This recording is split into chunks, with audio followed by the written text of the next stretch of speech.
नमस्कार दोस्तों, मैं हूं रविंद्र पारिक और आप देख रहे हैं हमारा यूट्यूब चैनल। दोस्तों, सब्सक्राइब करते रहिए और शेयर भी कीजिए ताकि नवीन वीडियो आप तक हमेशा पहुंचती रहे। दोस्तों, आज हम चर्चा कर रहे हैं भूखंड कितने प्रकार के होते हैं, किस तरह से भूखंड से हमें लाभ होता है, कौन से भूखंड से हमें पोषण और धनदायक और वृद्धिकारक होता है। इसलिए हम चर्चा करते हैं भूखंड की शेप पर और आज हम विशेष चर्चा करते हैं नींव खोदने पर। दोस्तों, हम किस तरह से परीक्षण करें कि ये भूमि हमारे लिए लाभप्रद होगी या नुकसानदायक होगी। हम लाभप्रद भूमि का परीक्षण करते समय हम चेक करते हैं, ये एक वैज्ञानिक दृष्टिकोण भी है और हम माने तो शास्त्रीय दृष्टिकोण भी है, शास्त्रों में लिखित भी है।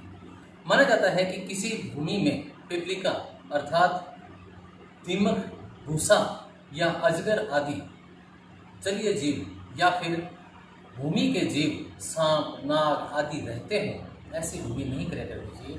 वह भूमि सॉफ्ट होती है। उस भूमि पे बनाए जाने वाले मकान किसी न किसी तरह से नुकसान से या फिर ढह सकते हैं या उनकी लंबी आयु नहीं होती। दोस्तों, इसी भूमि में तुषा यानी भूसा या फिर ये माने कोड़ियाँ, कोयला, राख ऐसी चीज़ें अगर भूमि में मिलती हैं नींव खोदते समय तो वहाँ पे वो कष्टकारक होती हैं और हमें ऐसी भूमि ग्रह स्वामी के लिए नुकसानदायक है। दोस्तों, यदि किसी व्यक्ति की हड्डी, कपाल और इससे जुड़ी हुई चीज़ें जैसे लोहा आदि मिलते हों तो वो भूमि भी अशुभ मानी जाती है। उस भूमि से भी भूस्वामी के आयु का नाश होता है। ऐसी भूमि हमें नहीं क्रय करनी चाहिए। यदि नींव खोदते समय कुछ इस तरह की चीज़ें प्राप्त होती है तो वो भूमि हमारे लिए लाभप्रद है। कौन कौन सी चीज़ें प्राप्त होती है देखिए। श्रृंगा यानी श्रृंगा, शंख, कछुआ, पत्थर मिले तो सोने जैसा लाभ होता है। ईंट मिले तो भी समृद्धिकारक माना जाता है। उत्तम सुख प्राप्त होता है। ऐसी भूमि को क्रय करने से नुकसान नहीं होता। नींव खोदते समय हमें उपयुक्त बात का या विशेष बात का ध्यान रखना ये होता है कि नींव हमें अग्निकोण से नैऋत्य की ओर और नैऋत्य से वायव्य से ईशान कोण की ओर इस चक्र में खोदनी चाहिए, जिससे हमें वह मकान शुभ मिले, अच्छा मिले, श्रेष्ठ मिले और तीव्र गति से मिले। दोस्तों, भूखंड की आकृतियों के हिसाब से हम माने तो चमसाकार, जिसे हम चमचौरस, शुभ, धनदायक एवं पुष्टिवर्धक मानते हैं। यदि किसी का मकान बिल्कुल चारों तरफ से चौरस हो उसे चमसाकार कहते हैं, उसे चमचौरस भी कहते हैं। यह शुभ और धनदायक और पुष्टिवर्धक होता है। दोस्तों, इसी क्रम में हम देखें, यदि वह चौड़ा हो और लंबा कम हो या लंबा हो चौड़ा कम हो तो इस मकान को भी हम पुष्टिवर्धक और धनदायक मानते हैं। दोस्तों, यदि कोई मकान लंबा हो वह धनदायक, समकोण और शुभ कहलाता है। इससे हमें किसी प्रकार की कोई अनिष्ट की संभावनाएं नहीं होती। दोस्तों, अगर अष्टवर्तुल कोण हो यानी 8 कोणों वाला मकान हो तो वो भी मुसीबतदायक कहलाता है। उस मकान में, उस भवन में, उस जगह पर, उस भूखंड को लेने वाले क्रय स्वामी को इस तरह की मुसीबतें देखनी ही पड़ेंगी। षटकोण अरिष्ट नाशक एवं शुभ माना जाता है। दोस्तों, किसी भी मकान के एक जैसी 6 भुजाएं होती हों उसे षटकोण कहते हैं। वह मकान पुष्टिवर्धक और लाभप्रद माना जाता है। इसी क्रम में यदि कोई मकान बिल्कुल गोल हो तो उसे हम वर्तुल शुभ कहते हैं। वह मकान वर्तुल कहलाता है और काफ़ी शुभ माना जाता है। इसी तरीके से यदि त्रिभुजा कोण में हो यानी तिकोना हो, जिसे त्रिकोणात्मक, यह मकान व्यक्ति को 3 तरह कराने वाला होता है यानी अशुभ होता है। इस मकान से किसी भी व्यक्ति को लाभ नहीं होता। दोस्तों, लंबोत्तर धार्मिक कार्यों के लिए शुभ होता है।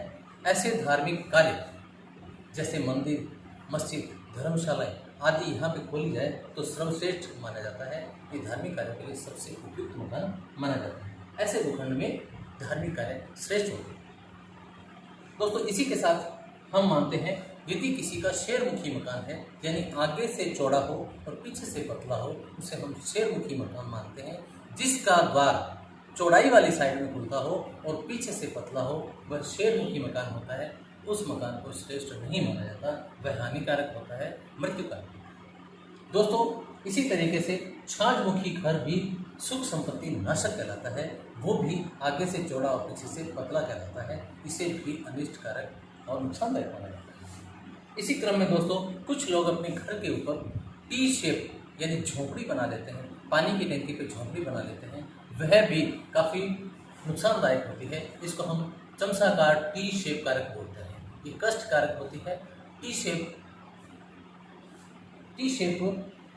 कष्ट कारक वाला मकान कहलाता है।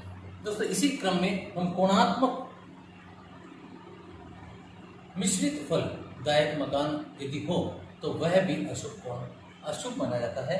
ये मिश्रित फल देने वाला यानी अलाभकारक होता है, अशुभ माना जाता है। दोस्तों इसी तरह से यदि कोई भवन या कोई भूखंड इस तरह से आगे से पतला और पीछे से चौड़ा हो तो वह गौमुखी माना जाता है। गौमुखी भूखंड श्रेष्ठ माना जाता है, उसको सुखी और पुष्टिवर्धक मानते हैं। ऐसे मकान शांतिप्रिय और पोषक कहलाते हैं। दोस्तों रथ की आकृति दो रथों को जोड़ने वाले ऐसे भूखंड अशुभ होते हैं।